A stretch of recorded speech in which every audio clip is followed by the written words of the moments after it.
950 700. Estás escuchando Es Radio, Albacete.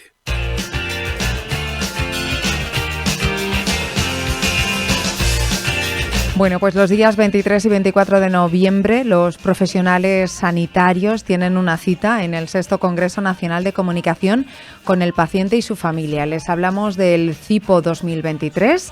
Llega una nueva edición, en esta ocasión 6 años ya realizando este congreso.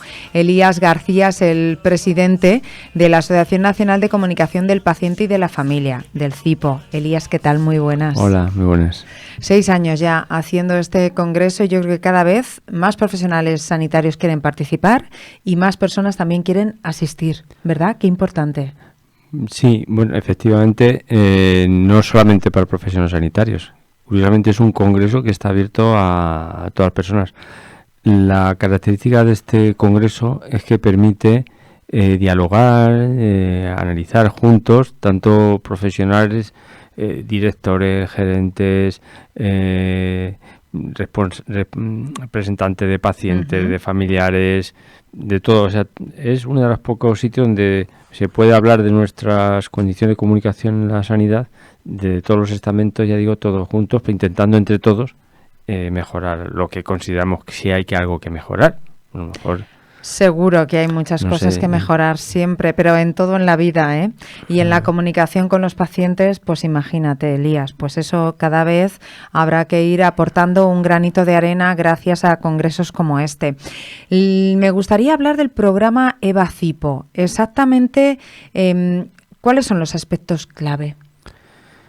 Bueno, el programa EVA-CIPO es un proyecto. Es un proyecto que dijimos, bueno, se han visto muchas conclusiones importantes que se han aceptado entre todos los representantes nacionales de todos los estamentos, ya digo, pacientes, todo el mundo, y entonces se trata de evaluar de una herramienta para que los centros sanitarios valoren si cumplen de alguna manera esas cosas o no. O sea, sería una especie de acreditación. Una autoevaluación. Una autoevaluación, sí. Entonces, pues se considera ahí una serie de ítems, digamos, que fueran fácilmente objetivables para ver si realmente se cumplen esas cosas que son las que se habían aprobado de alguna manera. Son difíciles de cumplir, ¿eh? Son difíciles de cumplir hoy día. Vamos, hay algunas que son más fáciles, pero otras son difíciles. Por ejemplo, una importantísima es lo de la habitación, la habitación de hospital. La habitación de hospital es fundamental para la comunicación, tanto entre el personal sanitario y el enfermo, como entre el enfermo y la propia familia. Entonces, por ejemplo... tener un lugar, ¿verdad?, donde poder hacerlo. Claro, por ejemplo, el ítem, uno de los primeros, y para mí uno de los fundamentales, es que haya posibilidad de elección de habitación individual. Cuando uno tiene cáncer. Posibilidad, ¿no? O cualquier enfermedad, o sea, cualquier ingreso. Una posibilidad de elección, porque hay personas que prefieren estar acompañados por X cosas, pero hay muchas otras que prefieren estar, la mayoría estarían solos, ¿no?, con su familia. Pero nosotros analizamos desde el punto de vista de la comunicación. Entonces, evidentemente, una persona, a nosotros mismos como personal sanitario, cuando vamos a hablar con un paciente, si está al lado otra persona escuchando, no puedes hablar igual. Digamos que por mucho que nos esforcemos en todos los aspectos de la comunicación, si eso falla, ya falla todo, de alguna manera ya te limita todo, ¿no? Pero hay más, ese es muy importante, pero hay más ítems, por ejemplo, el de los consentimientos de información, no consentimiento de información, sino de información, que es que el paciente diga, el enfermo diga qué es lo que quiere saber, a quién informar. Por ejemplo, que haya en ese centro una comisión de comunicación para hablar de todas estas cosas, que haya autoevaluaciones, o sea, evaluaciones de los pacientes, encuestas anónimas para los familiares para ver en qué problemas ven en el hospital o en el centro de salud o en donde sea. En fin, son 7 ítems. Bueno, tampoco merece la pena discutir. ¿Cómo está el tema de la comunicación en este caso? ¿Cómo lo valoran ustedes después de 6 congresos, de todo lo que reciben de tanto de los pacientes como de los sanitarios? ¿Hemos avanzado en la forma de comunicar al paciente con cáncer? Yo pienso que hay, no con el cáncer solo, el CIPO, en cualquier enfermedad. El CIPO habla porque hay cualquier enfermedad, cualquier cosa, desde una apendicitis hasta una enfermedad, una cardiopatía severa, o sea que no solamente es cualquier cosa. Yo pienso que se va avanzando, hay buena disposición.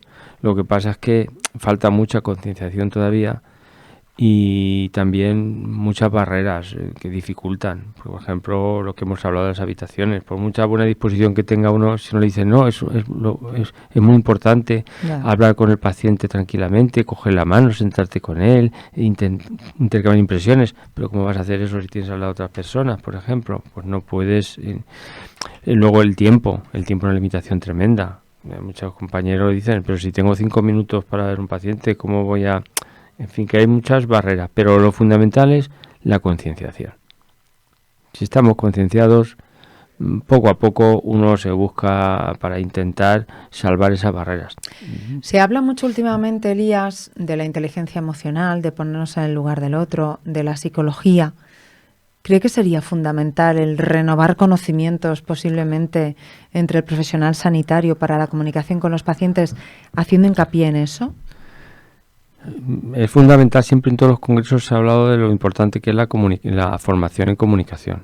Y de hecho uno de los ítems que se pone en el programa EVA es si hay un programa de formación continuado de todo el personal, sí. No solamente ni todo el personal médico, todo el mundo, azafatas, seguridad, todo el mundo, o sea, realmente.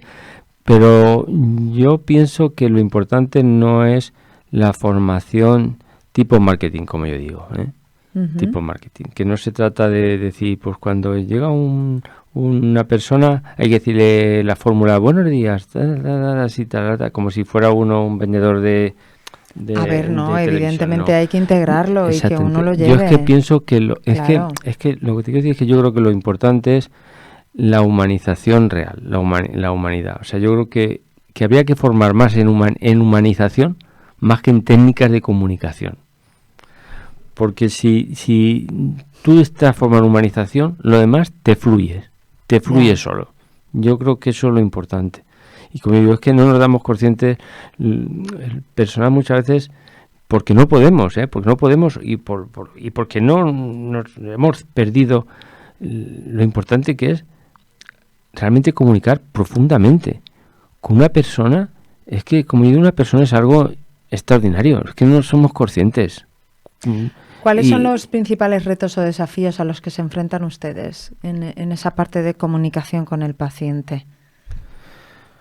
Es un tema muy difícil, la comunicación. Yo a veces he salido de una operación muy complicada y he pensado, me va a ser más difícil hablar luego con este señor y comunicar con este señor que la propia operación. No es un tema fácil, Y claro, hay muchas líneas paralelas. Ya. Por un lado tenemos el tema de la familia, que es fundamental. La familia sufre mucho, como yo digo. La familia, es que nos centramos. Yo digo a veces que cuando pasamos visita tenemos que decir, tenemos un paciente y un familiar, ¿no? Porque el familiar a veces necesita tanto apoyo más que el propio enfermo. Hay que atender todos. Y es muy importante también tener la misma familia. La familia cómo comunica también, la familia, lo decimos los personal sanitario, ¿no? Y la familia muchas veces no sabe cómo reaccionar también, cómo comunicar entre los mismos familiares. Y bueno, y la situación, por ejemplo, que yo he pensado últimamente bastante, personas que están viviendo realmente, ya las situaciones más dramáticas, están viviendo realmente sus últimos momentos de su vida, Personas que le quedan días, están viviendo sus últimos días de su vida, y están ahí con su familia y no pueden hablar porque o tienen que cuchichear porque están pasando sus últimas conversaciones con su familia, con su mujer, con su hijo, con su padre, sus últimas conversaciones íntimas en medio de un ambiente que no debería de ser. Y no digamos nada cuando se fallece, cuando deberían de existir protocolos en ese sentido, es decir, cuando una persona ya está pasando sus últimas horas, que de verdad está en una habitación sola, ¿se podrían cumplir ese tipo de gestiones? Es que depende también de la infraestructura que tenemos y todo, ¿verdad? Claro, todo es una cadena, efectivamente. Debía de ser así, pero no es fácil. Porque claro, efectivamente, si está todo el hospital lleno, están todas las habitaciones llenas, no tienes posibilidad. A veces ves el personal que hace verdaderas intentos ahí de colocar una persona, una familia en un momento determinado aislada por lo que sea, y muchas veces no se puede. Pero las cosas es que hay que preverlas, claro, o sea, las cosas hay que preverlas.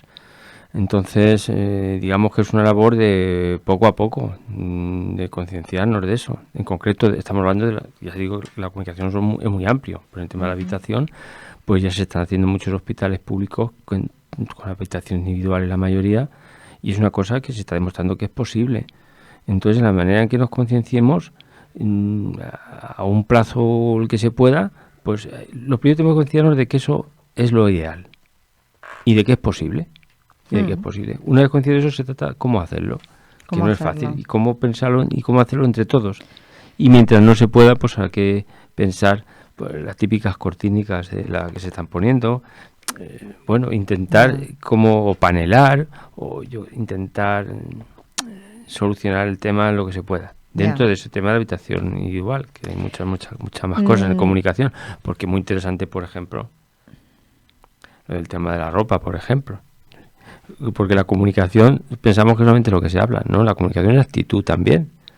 Entonces, si va un equipo médico, 4 o 5 personas, hay perfectamente uniformados, con su batita, a veces hasta con corbata, tal, si tal, de tal, y el paciente es un pobre hombre allí desvalido, que con un pijama que le queda pequeño. Eso también es importante. O sea, el paciente, para la comunicación no verbal, en ese sentido de que el paciente tiene que ir, y en ello estamos también, y están también los responsables, lo más dignos posibles, para que la comunicación sea en una comunicación digna también, no unos profesionales muy arriba que ordenan, mandan y tal, y allí unos pobres desvalidos que están allí a ver lo que me hacen aquí. Eso ahí habría mucho que hablar. Es un tema complejo. El cómo te presentas, ¿no? Al enfermo o a la enferma. En teoría, en buena ley, si hiciéramos las cosas bien, cuando uno va a pasar a la habitación, te voy a de llamar y decir, ¿se puede? ¿Por qué no? Porque para que, claro, estamos en un contexto de guerra. El día a día nos lleva a paso. No, que vas con prisas, y si es una habitación donde hay 20 personas dentro, todo conlleva, o sea, es todo va conllevando a todo lo demás, o sea, la estructura va conllevando a todo lo demás. Entonces, una cadena. Claro. Gracias, Elías. El Congreso CIPO va a estar en Albacete, sexta edición, 23 y 24 de noviembre, en la Facultad de Farmacia. Es para todo el público y va a haber muchísimas conversaciones profesionales. Si quieren, ustedes se meten en congresocipo.es, ven el programa, asisten, se pueden inscribir, ¿verdad? Todavía, sí, Elías. Sí. Y me parece fantástico que todo esto se ponga sobre la mesa. Gracias. Muchas gracias. Gracias. No se muevan, enseguida hablamos también de solidaridad.